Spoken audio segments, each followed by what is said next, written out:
Bismillahirrahmanirrahim. Alhamdulillahirabbil alamin wassalatu wassalamu ala asyrafil anbiya'i wal mursalin sayyidina Muhammadin wa ala alihi wa sahbihi ajma'in. Qala rabbi shrah li sadri wa yassir li amri wa hlul 'uqdatam min lisani yafqahu qawli. Qala subhanaka la ilma lana illa ma 'allamtana innaka antal alimul hakim. Assalamualaikum warahmatullahi wabarakatuh. Alhamdulillah, apa khabar tuan-tuan jemaah yang dirahmati Allah sekalian di Facebook Masjid Al-Istighfar. Semoga sentiasa dalam kesihatan, semoga sentiasa dalam lindungan Allah Subhanahu Wa Taala, dan lagi-lagi di akhir-akhir malam Ramadan ini, lagi beberapa hari kita akan meninggalkan, atau Ramadan itu akan meninggalkan kita. Maka kita bermohon kepada Allah Subhanahu Wa Taala agar pada malam-malam terakhir ini Dia memberi kita semua lebih kekuatan, lebih kesihatan, lebih tenaga untuk bertambah amalan ibadah kita, untuk tidak kurang semangat kita seperti awal bulan Ramadan dahulu, yang mana kita bersemangat untuk baca Al-Quran, kita masih bersemangat untuk beribadah. Semoga kita jadikan sama keadaan kita pada ujung-ujung Ramadan ini. Dan yang paling penting adalah amalan-amalan kita sepanjang bulan Ramadan ini diterima oleh Allah Subhanahu Wa Taala. InsyaAllah pada akhir-akhir bulan Ramadan ini, di sini saya ingin kongsikan pada hari ini insya-Allah antara kelebihan Al-Quran yang dijanjikan oleh Allah Subhanahu Wa Taala, di mana kita tahu Al-Quran itu adalah mukjizat yang dikhususkan kepada Nabi Muhammad sallallahu alaihi wasallam. Apa itu mukjizat? Mukjizat tu antara perkara-perkara yang menunjukkan kebesaran Allah Subhanahu Wa Taala, dan juga mukjizat juga adalah perkara yang menunjukkan atau membuktikan kesahihan ataupun bukti yang ajaran Islam, atau bukti adalah mana Nabi itu benar. Jadi Allah menghantarkan mukjizat-mukjizat yang berbeza kepada nabi-nabi yang lainlah. Untuk Nabi Muhammad sallallahu alaihi wasallam, Allah berikan dia mukjizat Al-Quran untuk membuktikan kebesarannya, untuk membuktikan bahawa ajaran ataupun message yang ingin disampaikan melalui Rasulullah sallallahu alaihi wasallam itu adalah yang benar. Seperti mana yang kita tahu juga, sebab perkara-perkara yang telah dikongsikan di dalam Al-Quran tidak lain tidak bukan adalah perkara yang sangat luar biasa. Kalau kita boleh lihat dalam Al-Quran, banyak juga ayat-ayat yang dikongsikan, atau ayat-ayat cerita-cerita yang dikongsikan bila mana kaum kufar ataupun kaum kafir, orang-orang kafir dicabar oleh Allah Subhanahu Wa Taala untuk mendatangkan seperti Al-Quran, bila mana mereka tidak mempercayai ajaran Nabi Muhammad sallallahu alaihi wasallam. Banyak ayat juga, beberapa ayat yang telah menunjukkan bahawa mereka ni tak mampu. Walaupun Allah katakan, walaupun kau kumpulkan seluruh manusia, walaupun kau kumpulkan makhluk, kau kerjasama dengan bermacam-macam makhluk untuk keluarkan satu ayat, 10 ayat, satu Al-Quran, kau tidak akan mampu. Allah bercabar kepada mereka. Kerana apa? Kerana betul-betul ayat Al-Quran ni adalah kalamullah, kata-kata Allah Subhanahu Wa Taala. Dan bila mana kata-kata Allah Subhanahu Wa Taala itu tentu sekali tidak ada cacat celanya, tentu sekali tidak ada orang kata kesilapannya, ataupun cerita-cerita yang bohong, ataupun perkara-perkara yang tidak baik. Tentu sekali itu terlalu hebat sampai mana mereka macam tidak boleh menerima bahawa benda-benda itu adalah datang daripada Rasulullah sallallahu alaihi wasallam, yang mana juga mereka menuduh, ada juga sebahagian daripada mereka yang menuduh Nabi Muhammad sallallahu alaihi wasallam menggunakan sihir dan sebagainya. Jadi ini adalah mukjizat Nabi Muhammad sallallahu alaihi wasallam yang diturunkan kepada kita, yang mana dijaga ayat Quran ni ataupun Al-Quran ni dijaga sepanjang zaman, daripada zaman Nabi Muhammad sallallahu alaihi wasallam hingga ke kita kini. Masih lagi kita dapat masih lagi kita dapat membacanya, masih dengan kata-kata yang seperti mana diturunkan langsung daripada Allah Subhanahu Wa Taala. Sebab kalau kita tengok seperti nabi-nabi yang lain, seperti Nabi Isa contohnya, mereka ada Bible ataupun Injil. Mereka ada Injil, yang mana Injil mereka mungkin berlain atau tidak sama seperti perkataan the words tak sama seperti mana yang diturunkan pada Nabi Isa waktu dahulu. Sudah banyak perubahannya, sudah banyak kesilapannya sudah berubah. Alhamdulillah, Allah Subhanahu Wa Taala sudah janji dalam Al-Quran yang mana beliau akan menjaga, Allah akan menjaga Al-Quran ini daripada kesilapan, daripada tahrif ataupun penukaran-penukaran yang akan membuat akan menyebabkan kepada kesilapan ataupun kesesatan, insya-Allah taala. Alhamdulillah, kita dengan tu kita menunjukkan kesyukuran kita kepada Allah Subhanahu Wa Taala kerana pada malam-malam Ramadan ni mungkin kita boleh bermuhasabah, kita boleh muhasabah kepada diri kita balik. Allah terima kita, Allah menjadikan kita, Allah pilih kita sebagai salah satu umat daripada umat Nabi Muhammad sallallahu alaihi wasallam, mana umat yang sangat mulia, umat yang di mana Nabi Musa diceritakan Nabi Musa sendiri ingin menjadi umat Nabi Muhammad sallallahu alaihi wasallam kerana kelebihan menjadi umat Nabi Muhammad sangat-sangat besar yang banyak diceritakan di dalam hadis-hadis dan juga di dalam Al-Quranul Karim. Jadi ambillah peluang pada malam-malam ini, pada bulan Ramadan yang mulia ini, yang sangat special Ramadan pada tahun ini, di mana kita berada dalam keadaan di rumah bersama ahli keluarga kita, bersyukur kerana kita nampak ahli keluarga kita semuanya dilahirkan dalam keadaan Islam, semuanya masih lagi dalam keadaan beriman. Antara nikmat yang besar yang mungkin kita selama ni terlepas pandang. Alhamdulillah. Ada juga diajarkan, tidak silap saya, diajarkan kepada ulama-ulama di mana mereka mengajar bahawa bila kita nak bersyukur tu, kerana nikmat yang paling besar adalah, antara nikmatnya adalah nikmat Islam. Alhamdulillah binikmatil Islam. Selalu kita dengar alhamdulillah binikmatil Islam. Segala puji daripada Allah, segala puji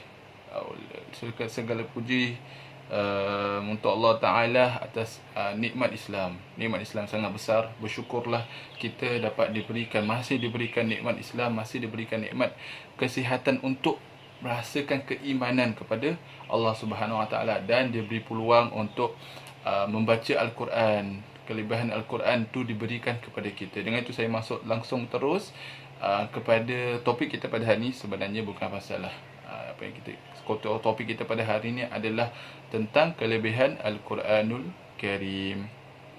Ya, Al-Quran adalah kitab yang mulia, diturunkan pada malam yang mulia, iaitu malam Lailatul Qadar. Mungkin malam-malam yang lalu telah dikongsikan oleh asatizah kita yang lain pada malam Nuzul Quran, pada malam ganjil pada 10 malam terakhir ini. Mungkin banyak asatizah kita sudah berceritakan tentang Nuzul Quran ataupun turunnya Al-Quran pada malam Lailatul Qadar. Jadi macam mana kita tahu juga ada ayat tentang inna anzalnahu fi Lailatul Qadar pada surah Al-Qadar, sampailah akhirnya di mana Allah menceritakan bahawa Allah turunkan Al-Quran ini pada malam Lailatul Qadar. Lailatul Qadar antara kelebihannya adalah di mana setiap ibadah kita digantikan ataupun dimultiplykan, dilipat gandakan dengan 1000 bulan. Masya Allah. Kerana apa? Kerana antara yang berniat special, yang istimewa yang terjadi pada malam itu adalah turunnya Al-Quran. Jadi Al-Quran ini sangat mulia, sangat Masya Allah, sangat patut barang atau harta yang paling kita hargai. Walaupun kadang kita susah untuk faham, walaupun kita masih lagi keadaan dalam merangkak untuk membacanya, kita baru nak mula dengan kita punya Iqra, kita baru sahaja nak revise balik. Mungkin dalam waktu-waktu kecil dulu kita dah belajar dengan ustaz-ustaz, dah belajar mengaji, tapi bila dah besar-besar ni kita terlupa ataupun macam masih tersilap-silap. Tak apa, tidak mengapa, kerana Allah telah menjanjikan banyak pahala bila kita dapat besar pahalanya bagi orang yang membaca Al-Quran, walaupun satu huruf dapat 10 pahala. Ini yang di mana bila waktu bukan Ramadan. Bila di mana-mana kita tahu juga bila waktu Ramadan ni pahala dilipat gandakan. Kalau sebelum Ramadan, pahala bila kita baca satu huruf itu adalah 10 pahala. Tapi bila Ramadan, Allah gantikan dengan 10 kali ganda, iaitu menjadi 100 pahala setiap huruf. Dan Nabi SAW, saya bacakan hadisnya ya. Nabi SAW bersabda, siapa yang membaca satu huruf dari Al-Quran, maka baginya satu kebaikan dengan membaca tersebut. Satu kebaikan dilipat menjadi 10 kebaikan semisalnya. Dan aku tidak mengatakan alif lam mim satu huruf, tetapi alif satu huruf, lam satu huruf dan mim satu huruf.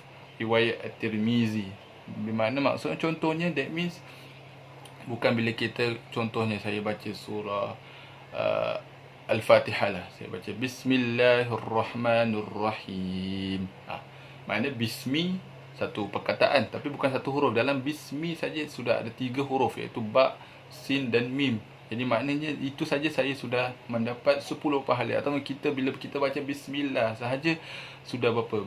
Ba, sin, mim, Allah, alif lam lam, alif lam lam ha, bismillah. Sudah dah 7 perkataan. 7 perkataan kita dah dapat 7 pahala. Kalau pada bulan Ramadan ni jadi menjadi 700 kebaikan ataupun 700 pahala yang Allah berikan kepada kita dengan sahaja kita menyebut bismillah. Belum masuk Ar-Rahman, belum masuk Ar-Rahim, belum masuk Alhamdulillahirabbil alamin, dan sebanyaknya ayat-ayat yang kita baca pada bulan Ramadan. Jadi sebab tu sangat rugi bila kita kalau kita tinggalkan bulan Ramadan ini tanpa membaca Al-Quran. Bila mana kita tinggalkan bulan Ramadan ini tanpa kita usaha untuk memperbaiki bacaan kita. Saya rasa banyak juga sekarang bila mana masjid tutup, kita nampak banyak online platform, asatizah kita keluar di online untuk mengajar pada orang-orang yang ingin belajar. Jadi ambil kesempatan ini untuk memperbaiki kita punya pembacaan, ambil kesempatan ini untuk memperbaiki kita punya ilmu tentang Al-Quran, tentang bacaan. Sebab bacaan ni sangat susah. Bukan susah, maknanya perlukan banyak praktis, perlukan banyak latihan untuk kita dapat bacaan yang tepat, bacaan yang baik. Saya sendiri sebagai asatizah pun, kita masih belajar dengan guru-guru kita untuk memperbaiki bacaan kita. Walaupun kita telah keluar mengajar, kita dah ajar ngaji di rumah, kita ajar ngaji di masjid-masjid, tetap bukan bermakna kita asatizah sudah berhenti belajar Al-Quran. Sebab untuk saya, belajar Al-Quran itu adalah sepanjang hidup kita. Kalau kita dah khatam lagi, dan berguru. Itu sebaiknya kita bila baca Al-Quran itu berguru. Jadi kita walaupun kita tahu, walaupun kitanya bacaan sudah baik, sudah mantap dan sebagainya, tapi kita cuma perlukan orang untuk mendengar dan menegur mana kesilapan yang kita mungkin terlepas pandang. Kerana Al-Quran itu sangat mulia. Jadi kita nak jaga dia punya seni membaca Al-Quran itu dengan baik, sampai kita tidak perlu membuat kesilapan atau menjaga kehalusan mulianya Al-Quran itu dengan belajar, dengan berguru. Itulah antara kelebihan membaca Al-Quran, apalagi di bulan Ramadan. Dan mungkin yang mendengar ni mungkin belum mula membaca Al-Quran pada bulan Ramadan, masih lagi berkesempatan, ada lagi 2 hari. Jangan katakan, alah dah lambat lah ustaz, alah dah lambat lagi berapa hari dah habis Ramadan. Ambil, sebab kita, mana yang saya kongsikan tadi, bismillah sahaja kita dah dapat 700 pahala atau 700 kebaikan daripada Allah Subhanahu Wa Taala. Mana tahu kita 700 itu lebih baik daripada kosong. Mungkin kita dapat 7,000, berapa puluh ribu kebaikan. Kita dalam keadaan krisis sekarang, dalam keadaan ujian yang berat kita alami sekarang, kita sangat memerlukan pertolongan daripada Allah Subhanahu Wa Taala. Kita sangat memerlukan rahmat, kita sangat memerlukan lindungan, kebaikan, rahmat atau kebaikan daripada Allah Subhanahu Wa Taala. Jadi bacalah, banyakkan baca Al-Quran. Lagi-lagi kita, mungkin kebanyakan daripada kita yang work from home, kerja dari rumah dan sebagainya. Jadi kita mungkin ada lebih masa untuk beribadah kepada Allah Subhanahu Wa Taala. Jadi ambillah peluang ini untuk membaca Al-Quran. Tidak bukan untuk diri kita, kerana Allah tidak memerlukan kita baca Al-Quran, tapi kita yang memerlukan untuk baca Al-Quran untuk mendapat kebaikan dan pahala daripada Allah Subhanahu Wa Taala. Jadi selalu ingat, bila kita nak buat baik tu disebabkan kita ni orang yang perlukan kebaikan. Kita ni orang yang perlukan kasih sayang daripada Allah Subhanahu Wa Taala, khususnya lagi pada bulan Ramadan ini. Dan jadikan juga bulan Ramadan ni adalah bulan yang mana kita berlatih diri kita untuk melakukan kebaikan sebanyak mungkin, untuk berubah menjadi insan ataupun muslim yang lebih baik, supaya bila kita keluar daripada Ramadan, bila kita keluar daripada pusat latihan Ramadan ini, kita sudah terbiasa dengan melakukan kebaikan. Kita sudah terbiasa dengan membaca Al-Quran setiap hari. Kita sudah terbiasa dengan bersedekah dengan banyak pada setiap hari. Jadi jadikan Ramadan ni sebagai pusat latihan untuk kita terus istiqamah menjadi insan yang lebih baik di luar Ramadan insya-Allah. Doa itu antara yang boleh kita doa setiap hari adalah, ya Allah jadilahkan kami insan yang beristiqamah dalam melakukan kebaikan bukan sahaja di Ramadan. Tapi jangan pula juga kita mengecam ataupun mengutuk, mengherdik orang-orang atau muslimin yang hanya sahaja melakukan kebaikan di Ramadan. Kita doakan mereka agar mereka, walaupun mereka hanya baca Al-Quran Ramadan sahaja, mungkin mereka hanya puasa tapi tidak solat, kita doakan mereka supaya Allah jadikan Ramadan kali ini, pada bulan ini, pada tahun ini adalah Ramadan yang mengubahkan mereka menjadi insan yang lebih baik, mungkin lebih baik daripada kita semua, kita tak tahu. Jadi teruskan berdoa untuk keluarga kita atau orang-orang yang kita kenal yang mungkin mereka perlukan lebih bimbingan, lebih ilmu. Doakan mereka dan bimbinglah mereka. Itu antara ibadah atau tanggungjawab kita sebagai seorang Muslim atau saudara kepada saudara Muslim kita yang lain, insya-Allah. Yang kedua, antara kelebihan pada Al-Quran adalah Al-Quran ini menjadi syafaat bagi pembacanya di hari kiamat, di akhir akhirat kelak. Nabi SAW bersabda dalam hadisnya, bacalah Al-Quran kerana ia akan datang pada hari kiamat nanti sebagai pemberi syafaat bagi yang membacanya. Hadis riwayat Muslim. Jadi kita ni lagilah, kalau kita nak tengok balik ada tak, kita fikir balik boleh tak kita masuk syurga kan, dengan dengan dosa-dosa yang kita buat, dengan maksiat yang kita sentiasa lakukan, dengan dosa-dosa kecil yang kita kadang tak perasan. Kita ni manusia yang sangat-sangat lemah sampai kita memang sangat memerlukan pertolongan ataupun syafaat. Syafaat tu maknanya pertolongan menjadi pembantu atau pertolongan. Kita memerlukan sesuatu untuk membantu kita masuk syurga pada hari kiamat nanti. Kita perlukan rahmat Allah. Dan antara benda yang ataupun benda lah yang boleh dapat membantu kita adalah syafaat Al-Quran. Al-Quran ni memberi syafaat. Bukan benda yang hidup saja. Bukan kita tahu Nabi SAW boleh memberi syafaat, tapi Nabi SAW dah janjikan bagi pembaca Al-Quran, bagi pembaca Al-Quran, Al-Quran dapat memberi pertolongan kepada si pembaca. InsyaAllah kita, Allah maja'alna minhum. Semoga Allah menjadikan kita antara orang-orang yang dapat menerima syafaat daripada Al-Quran. Bukan apa tahu, dia sebab kita ni perlukan sangat. Bukan sebab kita nak dapat pahala, tapi sebab kita tahu atau kita sedar diri kita sangat lemah. Kita tidak lepas daripada melakukan kesilapan, kita tidak lepas dari melakukan dosa. Jadi kita mohon pada Allah Subhanahu Wa Taala. Jadi kita lakukanlah apa benda-benda kecil kan. Nabi tak katakan bagi syafaat bagi orang yang membaca Quran 1 juz setiap hari, bagi orang yang membaca yang mengkatam 1 bulan 1 kali katam. Tidak, Nabi semua memberitahu adalah bagi pembacanya. Jadi sesiapa sahaja yang membaca Al-Quran, Allah ataupun Al-Quran akan menjadi syafaat untuk kita di hari kiamat nanti. Tapi harus diingatkan juga, that means bukan sahaja Ustaz, saya dah baca 1 page untuk sepanjang hidup saya, insya-Allah nanti Al-Quran saya pembaca juga Ustaz. Tak. Sebaik mungkin adalah kita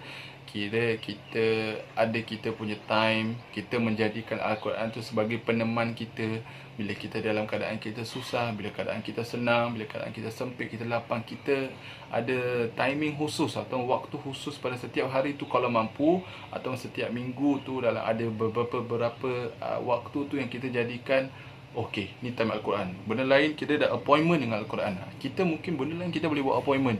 Kita boleh buat appointment dengan kawan. Seminggu sekali mesti nak ada jumpa kawan kan, nak jumpa saudara mara, kita ada timing. Tapi dengan Al-Quran kita tak ada timing. Padahal Al-Quran itulah yang memberi syafaat untuk kita. Bukan saya nak katakan tak boleh jumpa kawan dan sebagainya. Kalau maksud saya is, jika kita boleh jadikan jumpa kawan, kita boleh jadikan kerja kita sebagai appointment kita, weekly ataupun harian, mingguan, tapi kenapa kita tak boleh menjadikan Al-Quran sebagai appointment yang kita kena jaga atau kita kena turuti pada setiap minggu ataupun setiap hari, insya-Allah. Mula dengan sedikit lah. Kita mula dengan mungkin 1 hari 1 muka surat, 1 hari 2 ayat dan sebagainya. Jadi yang penting kita ada appointment dengan Al-Quran. Jadi bila kita ada appointment dengan Al-Quran, Al-Quran nak berikan syafaat untuk kita pun dia rasa puas lah. That means ya Allah, Al-Quran boleh kata, ya Allah, sefulan ni memang banyak membacaku waktu hidupnya. Setiap hari dia membaca walaupun 2 ayat, ya Allah. Baru rasa semangat sikit, kuat sikit nak bantu. Ini setahun sekali baru kita pegang, atau bila ada tahlil baru kita pegang. Baik, tapi kalau boleh tingkatkan lagi lah. Kerana apa? Kerana kita memerlukan syafaat Al-Quranul Karim. InsyaAllah ta'ala, Allahumma ja'alna minhum. Al-Quran juga dapat memberikan kita ketenangan dalam hati, dilimpahkan rahmat bagi pembaca Al-Quran. Nabi SAW berkata, tidaklah sesuatu kaum itu berkumpul di rumah Allah, mereka membaca kitabullah atau Al-Quranul Karim dan mempelajarinya, kecuali Allah Subhanahu Wa Taala turunkan kepada mereka ketenangan, rahmat dan menyelimuti mereka. Para malaikat mengelilingi mereka dan Allah memuji mereka di hadapan makhluk yang ada dekat dengannya. Hadis riwayat Muslim. Jadi Allah, apa yang Nabi SAW sampaikan di hadis ini, bahawasanya contohnya lah kita di majlis, kan kita selalu di masjid-masjid, kita dalam satu majlis, kita dalam satu perkumpulan, tidak semestinya di masjid, mungkin di rumah bersama ahli keluarga kita berkumpul untuk membaca Al-Quran bersama, kita berkumpul untuk berzikir bersama. Tidak lain tidak bukan bila kita berkumpul dengan tujuan, dengan niat untuk memuji Allah Subhanahu Wa Taala, dengan niat untuk membaca Al-Quranul Karim. Allah berjanji akan menurunkan rahmat dalam diri mereka, atau menurunkan rahmat dalam hati-hati setiap keluarga yang sentiasa dalam membaca Al-Quranul Karim. Jadi didikkanlah anak-anak kita, hidupkanlah rumah-rumah kita dengan membaca Al-Quran, dengan zikrullah, dengan mempelajari Al-Quran. Tidak semestinya mungkin setengah daripada kita yang belum lagi pandai Al-Quran, belum lagi pandai membaca. Jadi hidupkan rumah dengan mempelajari. Carilah boleh saja cari cara-cara alternatif bagaimana kita dapat membaca atau mempelajari Al-Quran online sebanyak saja cara-caranya, atau mendengar ustaz-ustaz atau asatizah kita yang mengajar online, tahsin online. Juga kita ada di Masjid Al-Istighfar, ada juga program tahsin online, maknanya memperbaiki bacaan kita dengan al-fadil asatizah yang berkaliber lah, insya-Allah taala. Jadi sebab apa kita perlukan lindungan dalam rumah tangga kita, dalam keluarga kita, kita perlu rahmat Allah Subhanahu Wa Taala. Jadi dengan caranya apa? Dengan cara membaca Al-Quran, hidupkan. Dia hidup, maknanya betul-betul kita selalu dengar, hidupkanlah dengan baca Al-Quran. Memang kita nak kena hidup, kita nak kena memberikan nyawa itu atau kehidupan itu di dalam rumah kita, agar Allah berikan rahmatnya, Allah berikan sakinah, ketenangan. Kita perlu ketenangan. Mungkin kadang-kadang kita ni lah ada gaduh dengan, mungkin ada permasalahan antara keluarga, gaduh suami isteri, gaduh anak dengan mak dan sebagainya. Kerana apa? Kerana mungkin kita kurang menghidupkan rumah dengan Al-Quran, kita kurang menghidupkan rumah dengan memuji pada Allah Subhanahu Wa Taala. Jadi jauhlah ketenangan, sakinah, rahmat tu nak masuk ke dalam rumah kita. Jauhlah malaikat-malaikat nak singgah ke rumah kita. Jadi solusi yang dijanjikan oleh Nabi Muhammad sallallahu alaihi wasallam adalah dengan memperbanyakkan membaca Al-Quranul Karim, insya-Allah taala, dan terus berdoa. Sambil tu berdoa. Juga diajarkan oleh ulama-ulama kita, bila kita baca Al-Quran tu, selepas kita habis saja baca Al-Quran adalah dengan kita berdoa. Kita mengharapkan rahmat, barakah daripada Al-Quran itu, supaya doa-doa kita terkabul. Sebab Al-Quran ini mukjizat Allah Subhanahu Wa Taala. Al-Quran ini kata-kata Allah Subhanahu Wa Taala, kalamullah. Jadi kita ambil barakah bila kita habis. Contohnya kita dah waladha, kita dah habis membaca satu ayat. Okey, contohnya saya baca Al-Quran ni. Saya baca satu ayat pada Al-Quran Oh, cantik sekali ayat ni. Wa iza sa'alaka ibadi anni fa inni qarib ujibu da'watad da'i iza da'an falyastajibu li wal yu'minu bi la'allahum yarshudun. Sadaqallahul azim. Tu saya berdoa. Memang cantik sekali ayat ini betul mengajar kita, wa iza sa'alaka ibadi anni fa inni qarib. Bila mana hamba-hamba, Allah katakan dalam Al-Quran, bila mana hamba-hambaku memanggil ataupun sa'alaka ibadi, bila mana hambaku memanggilku atau mencariku, fa inni qarib, ketahuilah aku sangat dekat. Ujibu da'watad da'i iza da'an, aku akan mengabulkan doa seorang hamba itu bila dia berdoa. Sekali saja berdoa, Allah akan kabulkan doa-doa kita atau memberikan terbaik dalam setiap permohonan kita bila sahaja kita berdoa. Falyastajibu li wal yu'minu bi la'allahum yarshudun. Teruslah berdoa pada Allah Subhanahu taala agar Allah melindungi ahli keluarga kita, agar Allah memberikan kerahmatan, sakinah, mawaddah, dan jauhlah daripada segala bencana, jauhlah segala pergaduhan, perkara-perkara yang tidak baik, gangguan yang tidak baik dalam rumah tangga kita, agar Allah jauhkan dengan barakat Al-Quran, dengan kelebihan Al-Quran, dengan cahaya Al-Quran. Itu kadang-kadang kita nampak rumah walaupun kecil tapi bahagia keluarga itu. Rumah walaupun serba sederhana tapi kita nampak rumah itu sangat bahagia je keluarga, sangat tenang. Bila kita masuk rumah seseorang itu kita rasakan ketenangan. Itulah kehidupan, ataupun bila mana keluarga itu menghidupkan Al-Quran, kita akan rasa ketenangannya bila mana kita setiap kali kita masuk rumah orang-orang yang beriman, orang-orang yang banyak membaca Al-Quran di rumahnya. InsyaAllah, semoga Allah jadikan kita antara orang-orang atau hamba-hambanya yang sentiasa menghidupkan rumah dengan Al-Quranul Karim. Orang yang selalu membaca Al-Quran, lidahnya menjadi lembut dan sebutannya menjadi fasih. Apatah lagi kalau dia menghayati dan memahami dan mengamalkan Al-Quranul Karim. Nabi SAW bersabda, hendaknya yang mengimami suatu kaum adalah orang yang paling baik bacaan Al-Quranul Karim.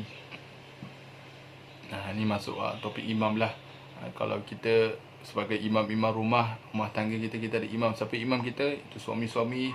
Sebagai ketua rumah tangga, tanggungjawab kita, tanggungjawab seorang lelaki dan suami itu adalah menjadi imam kepada keluarganya. Adalah menjadi, kalau kita tak tahu, kita kena belajar. Wajib kita belajar agar kita dapat membimbing keluarga kita. Kerana kalau jatuhnya sesuatu kaum tu bila ketuanya kurang berilmu. Jadi kaum ataupun ketua dalam rumah tangga itu adalah suami. Jadi kalau suami itu tidak dapat membimbing keluarganya dengan Al-Quran, tidak dapat membimbing keluarganya dengan ajaran-ajaran Islam, akan runtuhlah, akan rosak ataupun akan hancur suatu keluarga itu, jauh sekali daripada perlindungan Allah Subhanahu Wa Taala. Jadi bagi suami-suami ataupun imam-imam yang sedang mendengar, tanggungjawab kita, kewajipan kita yang telah disuruh oleh Nabi Muhammad SAW ialah dengan mempelajari ilmu Al-Quran. Secara umumnya adalah mempelajari agama Allah Subhanahu Wa Taala agar dapat kita membimbing ahli keluarga kita kepada kebaikan dan juga kepada kecintaan kepada terhadap Al-Quranul Karim. Al-Quran memberikan rahmat kepada kita bukan sahaja pada pembacanya. Kadang-kadang kita pun dengar Al-Quran, kalau kita mungkin tak mampu untuk setiap masa ataupun kita kurang masanya untuk membaca Al-Quran, sekurang-kurangnya bukalah Al-Quran di rumah. Sekarang banyak sahaja YouTube, mungkin kerana radio ataupun buka saja YouTube, kita search imam-imam yang kita sukalah, bacaan-bacaan yang sedap kan, yang di Saudi, di negeri-negeri Arab ni bacaan imam-imam kita sangat sedap, contohnya Syekh Mishari dan semuanya sebagainya.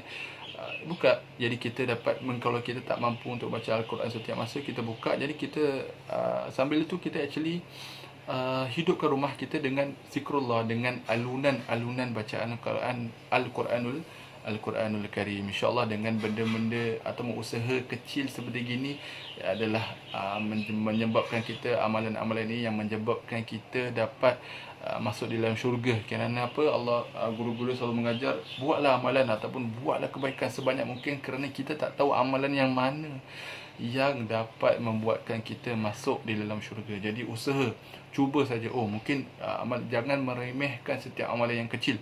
Mungkin amalan yang kecil itulah yang membuat kita naikkan darjat kita. Amalan kecil itulah yang selamatkan kita daripada api neraka. Amalan kecil itu yang membuatkan kita mendapat rahmat daripada Allah Subhanahu Wa Taala dan masuk di dalam syurganya tanpa dihisab, insya-Allah tabaraka wa taala. Jadi akhir sekali sebelum saya mengakhiri tazkirah pada malam ini, saya ingin sama-sama ajak diri saya dan juga jemaah sekalian agar mempertekadkan lagi usaha kita pada akhir-akhir malam Ramadan ini dengan terus beribadah, dengan bangun malam, bertahajud, ber-Al-Quran sepanjang masa semampu kita boleh.